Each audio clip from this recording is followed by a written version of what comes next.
और आपकी यात्रा कैसे शुरू हुई ये भी बताइए, क्योंकि देश के लोगों को ये जानकारियां बहुत कम है। सर मैं जब छोटी थी सर तभी से मेरा hand by birth fully develop नहीं हुआ था सर। सर 2016 की बात है। मैं बस एक मॉल से निकल रही थी सर। रास्ते में मुझे एक आदमी मिले तो उन्होंने मुझसे पूछा आपके हाथ पे क्या हुआ है। तो मैंने बताया बाय बर्थ है। तो वो गौरव खन्ना सर थे जो हमारे हेड नेशनल कोच हैं इंडियन पैरा बैडमिंटन टीम के। तो उन्होंने मुझे बताया कि ऐसे ऐसे पैरा स्पोर्ट्स होता है, ऐसे पैरा बैडमिंटन भी है उसमें, और आप बहुत यंग हो और आपको खेलना चाहिए। उस टाइम पे सर हम जानते नहीं थे स्पोर्ट के बारे में, तो फिर जस्ट नजरअंदाज कर दिया। क्योंकि कहाँ एक तरफ सोसाइटी सर हमेशा यही बोलती है कि आप कर नहीं सकते स्पोर्ट्स, आपको लग जाएगी करके, एंड लड़की हो इसीलिए आपको करना नहीं चाहिए, एंड वहीं पे एक इंसान जो बोल रहे हैं कि आप यही इसी के लिए बने हो। तो ये बिलीव करना बहुत मुश्किल था सर। फिर उसके बाद सर टॉपिक ऐसे ही शांत हो गया था 7-8 मंथ्स के लिए। फिर स्कूल में स्पोर्ट्स एनुअल फंक्शन था, वहाँ पे मैं स्पोर्ट्स के लिए ट्रायल्स के लिए गई तो मेरे को टीचर ने साइड पे कर दिया और बोला कि बेटा ऐसे हैंडीकैप कोटाज वगैरह होते हैं लोग विद डिसेबिलिटी के लिए, तो आप उसमें आप पढ़ाई पे ध्यान दो और फिर अच्छा जॉब वगैरह मिलेगा तो एक सेल्फ इंडिपेंडेंट लाइफ जी सकोगे। इस पीरियड पे सर ऐसा लगा कि अब खुद को प्रूव करना जरूरी हो गया है सर। अगर मैं प्रूव नहीं करूंगी, अगर मैं ट्राई नहीं करूंगी तो देश की बाकी लड़कियों को भी कुछ रास्ता नहीं मिलेगा कि वो भी कर सकते हैं। तो फिर मैं घर जाके मैंने अपने पेरेंट्स को बोला कि पापा आप कांटेक्ट ढूंढिए, मेरे को खेलना है, मेरे को ट्राई करना है पैरा बैडमिंटन। तो मेरे पापा को बोला, वो लोग भी बहुत सरप्राइज थे कि अचानक कैसे बोल रही है।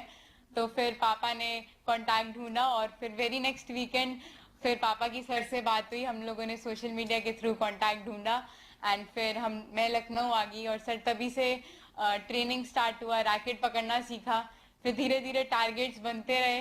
फिर 2019 में मैंने पहला नेशनल्स खेला अपना, जहाँ पे सर ने मुझे एक टारगेट दिया था कि तुम्हें नेशनल चैंपियन जूनियर ही नहीं बल्कि सीनियर का भी बनना है।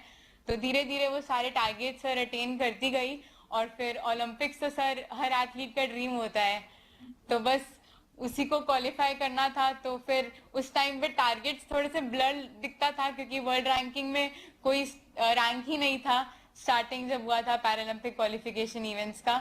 बट सफर तो यही था कि ओलंपिक्स खेलना है और देश का नाम रोशन करना है, पर इतनी जल्दी सर ये सफर तय कर देंगे ये नहीं पता था। और फिर पलक ट्रेनिंग जी, चलती गई। मैं आपके परिवार को देख रहा हूं, उनके चेहरे पर जो संतोष है।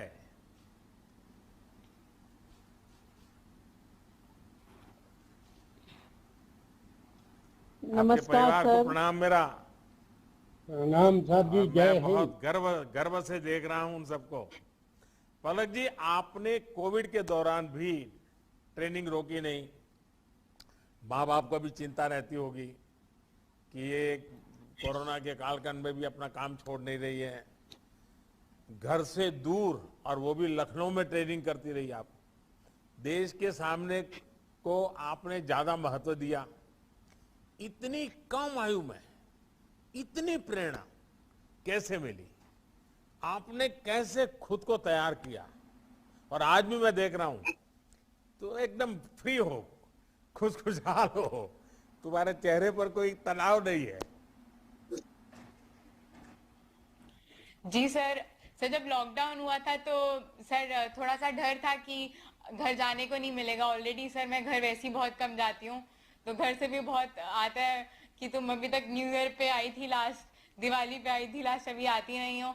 तो सर उस टाइम पे कोविड सिचुएशन ही ऐसा था।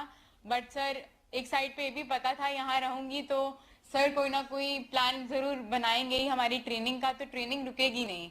तो गौरव सर ने हमारा ऑल्टरनेटिव बनाया था, हम लोग आउटडोर कोर्ट्स में खेलते थे। बैडमिंटन एक इंडोर स्पोर्ट है, फिर भी हम लोग आउटडोर, कभी तेज धूप होती थी, बारिश होती थी, कोर्ट्स भी गीले होते थे, तो हम लोगों ने हर परिस्थितियों में खेला सर।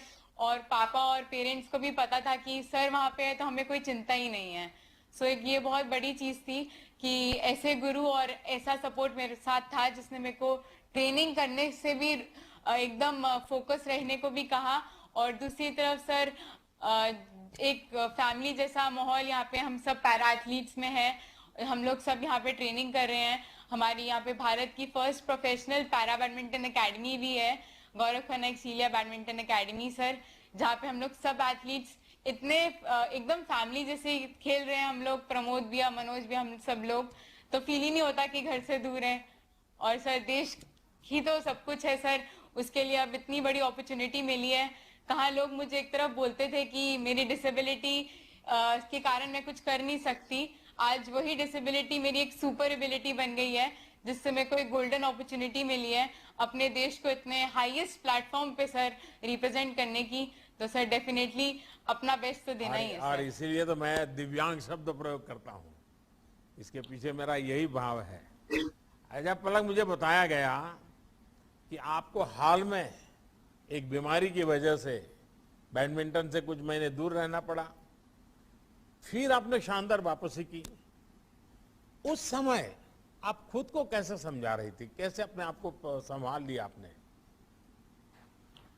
सर हमारे टूर्नामेंट्स चल रहे थे क्वालिफिकेशन के लिए, BWF रैंकिंग इवेंट्स चल रहे थे पैरालंपिक्स क्वालिफाई करने के लिए। उसी के बीच में सर मेरे को मेरी लेग में काफ में बोन मैरो एडिमा हो गया था, जिसके कारण मेरे को 3-4 मंथ्स का बेड रेस्ट भी बोला गया था सर।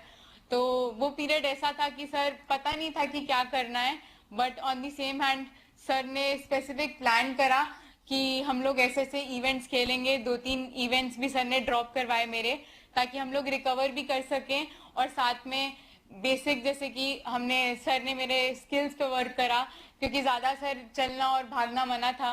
तो स्पेसिफिक स्ट्रोक्स और ताकि मैं नए ड्रिल्स सीखूं, और फिर सर जब मैंने वापसी करी कोर्ट पर, तो उन्हीं जो स्किल्स और आर्टिस्टिक स्ट्रोक्स सर ने मुझे सिखाए थे, तो उसकी हेल्प से सर मैं जल्दी वापसी कर पाई सर। पलक, आपकी उम्र बहुत छोटी सी है और आपके संकल्प बहुत बड़े हैं। देश के लोगों को भी आपकी इस हिम्मत, आपके अपने लक्ष्य के प्रति समर्पण, ये अपने आप में बड़ा गौरवपूर्ण है। आप परिणामों का दबाव लिए बिना रिजल्ट जो आए सो आए, 100% अपना बेस्ट दीजिए, और मुझे विश्वास है कि आप जरूर सफल होगी। और आपके माँ बाप का मैं चेहरा देख रहा हूँ, उनके मन आंखों में, चेहरे में जो एक विश्वास दिख रहा है, वो तुम्हें जरूर विजय दिलाएगा। मेरी तरफ से बहुत बहुत शुभकामनाएं।